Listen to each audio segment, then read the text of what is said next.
Bonjour, assalamu alaikum, bienvenue au studio. Je suis accompagné avec Monsieur Omar. Comment allez-vous? Ça va et vous-même, Fatih? Très bien. Monsieur Omar, responsable de la prédication de la communauté Ahmadiyya de France. Alors Monsieur Omar, aujourd'hui nous allons aborder le thème de la cigarette. Je pense qu'il y a pas mal de gens qui fument, qui doivent nous regarder. Alors, on va commencer par une question bateau. Est-ce qu'il est autorisé ou non de fumer? En fait, comme on a déjà vu dans les précédentes émissions, l'islam émet un principe qui est un principe selon lequel chaque chose a des inconvénients et des avantages. Et lorsque les inconvénients l'emportent sur les avantages, il est mieux de l'éviter. On pense même que si à l'époque du saint prophète Mohammed, la cigarette avait été en vogue, le saint prophète l'aurait certainement interdit. Prohibé? Oui, tout à fait. Donc on part bien du principe, donc alors il y a plus d'effets négatifs que d'effets positifs, donc la cigarette serait non autorisée alors. Le Coran, encore une fois, n'a pas tranché clairement là-dessus, mais selon le principe coranique, il vaut mieux éviter une pareille pratique. Parce que concernant les intoxicants dans le Coran, c'est bien quelque chose qui est prohibé. Oui, tout à fait. On peut considérer la cigarette comme un intoxicant alors? Est-ce qu'on peut considérer la cigarette comme un intoxicant au même titre que la drogue ou de l'alcool? C'est moins fort, on va dire. Mais en tous les cas, pourtant, ça fait plus de ravages. Je sais pas, je pense que vous voyez les chiffres en France, la cigarette fait beaucoup plus de ravages que... Oui. Au niveau sanitaire, encore une fois, au niveau sanitaire et au niveau des... oui, tout à fait, les cancers liés à la cigarette sont bien connus. Alors, donc, parlons des gens qui disent que, parce que là on est en train de parler de la cigarette, des gens qui disent que la cigarette est plus nocive, ce que je viens de vous dire, que la cigarette est beaucoup plus nocive que certaines drogues, voire même que l'alcool. Que dit l'islam en fait? Donc, si la cigarette au final, là on n'émet pas un interdit, j'ai envie de dire, concret sur la cigarette actuellement ou si? C'est un interdit de principe, on va dire. De principe, d'accord. C'est un interdit de principe, mais comme encore une fois, le Saint-Coran, il y a un autre principe qui dit que Allah parle dans le Saint-Coran en disant que ne posez pas trop de questions sur ce qu'il a évité de parler clairement, de manière à ce que votre religion soit trop difficile à pratiquer. D'accord. Mais par principe, parce qu'aujourd'hui on voit la cigarette, c'est quelque chose qui est facile d'accès. À l'époque où la cigarette a été inventée, on ne connaissait pas tous les problèmes qui en résulté aujourd'hui. C'est aujourd'hui qu'on se rend compte qu'effectivement la cigarette est aussi nocif. Mais maintenant, si on s'en tient encore une fois au principe coranique, il est beaucoup plus sage de le mettre de côté. Parce que la cigarette a des effets sur le corps, sur les poumons, plus généralement, mais contrairement aux drogues comme l'alcool ou la drogue, elle n'a pas d'effet directement sur le cerveau. Est-ce que cela, ça peut faire une différence? Est-ce que l'islam pourrait faire une différence par rapport à cela? Encore une fois, comme je dis, ce n'est pas un code pénal, l'islam. Contrairement à ce que certains veulent le faire croire, il y a beaucoup de no man's land et qui est laissé à la discrétion de l'individu selon sa sagesse, sa conscience, son sens, son bon sens qu'il devrait lui-même éviter. Mais malheureusement, ce qui se passe, c'est qu'il y a des personnes qui, malgré eux, sont tombées dans ce fléau-là. Et comme c'est quelque chose d'addictif, c'est très difficile pour certains de s'en séparer. Donc imaginez-vous si l'islam l'avait interdit au même titre que l'alcool, beaucoup plus de personnes auraient été dans une situation assez gênante. Donc, mais en tous les cas, le principe coranique, il est là. Et toute personne de bon sens et qui a la possibilité de l'éviter devrait l'éviter. Donc là, on a parlé de la cigarette classique, mais bon, maintenant, on est face à de nouvelles pratiques. La chicha, par exemple, qui est très convoitée par les jeunes. Il y a aussi les petites vapettes. On vapote beaucoup maintenant. Est-ce qu'on peut faire une différence entre les deux, ou est-ce qu'au niveau de l'islam, on parle de la même chose entre la cigarette et ces nouvelles pratiques, la chicha et la cigarette électronique, par exemple? Tout ça rentre, comme je vous l'ai dit, dans la futilité, et dans une futilité qui est exacerbée, qui est utilisée à l'extrême et qui rentre finalement dans le cadre de l'interdit.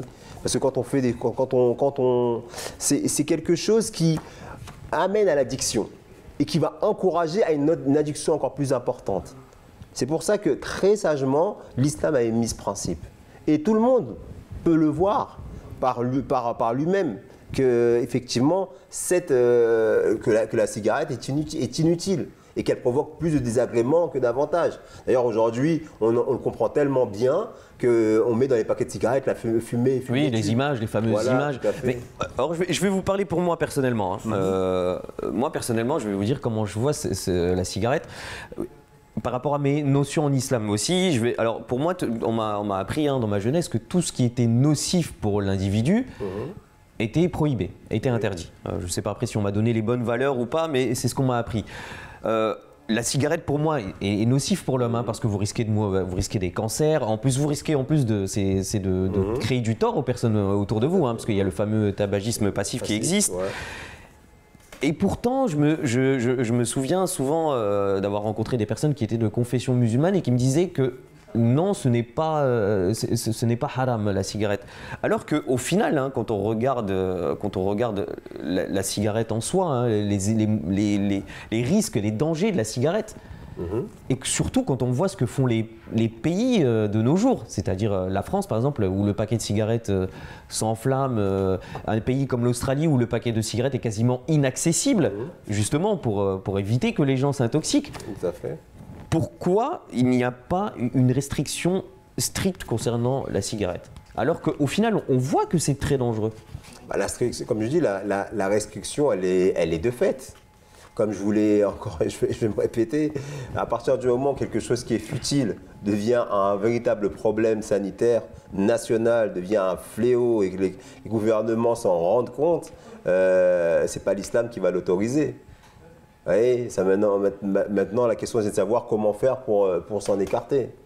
Et pour s'en écarter, est-ce que l'islam donne des solutions pour s'écarter? Des solutions par rapport à cela. Déjà, encore une fois, par rapport à la prière.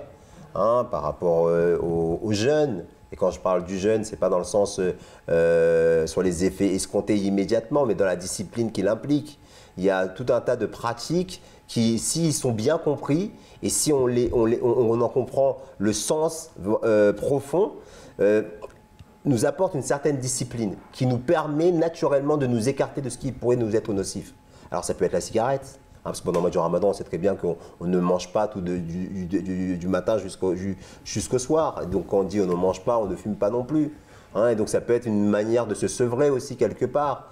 Si en même temps on s'aide de la spiritualité et on s'efforce de créer ce contact avec notre Seigneur pour pouvoir être aidé à pouvoir se sortir de cela et en même temps utiliser les centres qui existent aujourd'hui qui sont à disposition. Et que doit-on enseigner à nos enfants pour pas qu'ils tombent dans ces vices justement? Déjà leur expliquer à la base que tout ce qui est, comme vous l'avez si bien dit, tout ce qui est nocif au corps, on ne doit pas le prendre. Et éviter la compagnie des personnes qui vont justement, pour être fumer une clope, comme on dit. Oui, mais par exemple, parce que moi, je vous ai expliqué un petit peu mon avis personnel là-dessus, qui est un petit peu tranché sur la cigarette. Les pays musulmans vendent des cigarettes. Les pays musulmans vendent des cigarettes. On peut acheter des cigarettes dans des pays musulmans. Est-ce que c'est quelque chose que vous comprenez? Mais comme je voulais, on a déjà abordé le sujet en vous disant que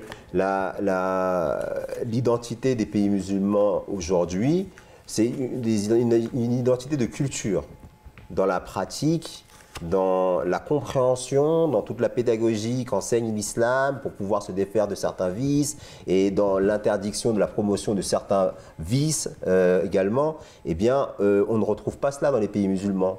Parce que justement, on s'est éloigné. Donc on est bien d'accord, c'est quelque chose que vous ne comprenez pas. Tout à fait, parce qu'on n'est pas dans. Une dernière question qui vient de m'arriver comme ça.